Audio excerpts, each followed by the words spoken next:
North Korea's figure skating pair of Ryan Taeok left and Kim Joo-sik performed during an official training session during the ISU Four Continents Figure Skating Championships in Taipei, Taiwan, AP. For a few days in February, they will be the most fascinating, scrutinized athletes in the world.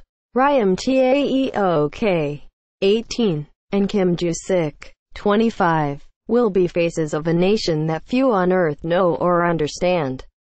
North Korea. On Jan. 20, the International Olympic Committee approved the inclusion of 22 North Korean athletes for the Pyeongchang Games to be part of a joint delegation with South Korea that included Ryan and Kim, pairs skaters who were allowed in despite missing the registration deadline.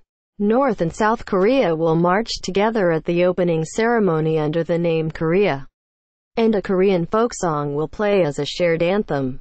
It offers a glimmer of hope that a thaw in the harsh geopolitical climate of the Korean peninsula is underway. North Korean leader Kim Jong-un loves his sports, and especially figure skating, so the chance to show off his top athletes on the world stage may provide a window to greater understanding between his closed-off nation and the rest of the planet. But will we learn much about these two skaters? It turns out, one North American already has. Bruno Marcotte, coach of the Canadian ice skating team, saw Ryan and Kim for the first time a couple of years ago at an international event. Unlike virtually all North Koreans, the skaters can leave the country to compete. Whenever there's a new team, you get curious, he says. Especially a team from North Korea. Okay, who are these guys? Then last year, he saw them again at the Asian Games in Japan. The pair won bronze. I was blown away by how much better they got, he says. Ryan Taeok and Kim Joo-sik, second and third from the left, went to Canada to train with Bruno Marcotte, back left, coach of the Canadian ice skating team. Courtesy of Bruno Marcotte. Marcotte, himself a former skater for Team Canada, decided to approach the two and congratulate them. Through a translator, he told them how good they looked. He told them he would be cheering for them. They were very surprised, he recalls. Story continues. The next time Marcotte saw them was last March at Worlds in Helsinki. This time, the North Koreans approached him. They were fans of the Canadian world champion pairs team of Megan Demel and Eric Radford. They wanted to know if it would be possible to visit Montreal to train. My first reaction was I saw the potential of those skaters and I thought, yeah, sure, Marcotte says. If it's possible, that would be great. As a coach, it's a great challenge to work with a younger team. And it's always good for my own team when you bring a good team in. Everybody wins.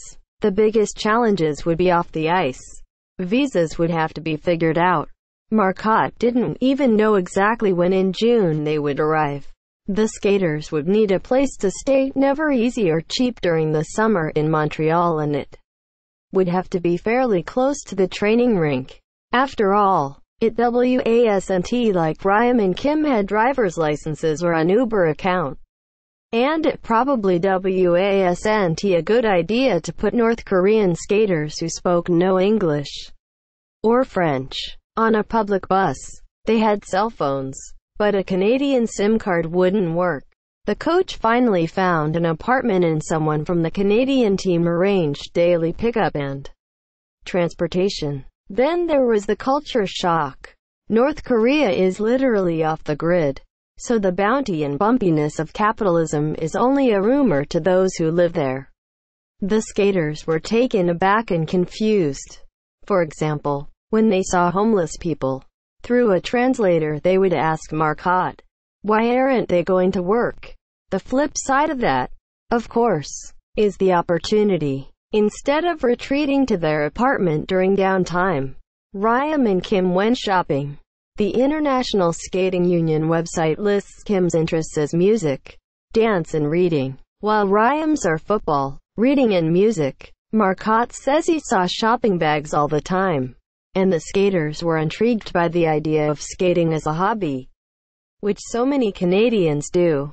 For them that was weird. Marcotte says, "You skate to train." It was an interesting conversation on the ice for both the visitors and the hosts. It was a nice meld of new and familiar.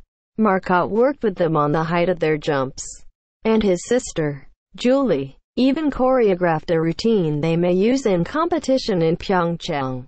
They also skate to a Beatles song. Marcotte is a positive coach, and he did whatever he could to encourage them rather than intimidate or berate them. That got a positive response.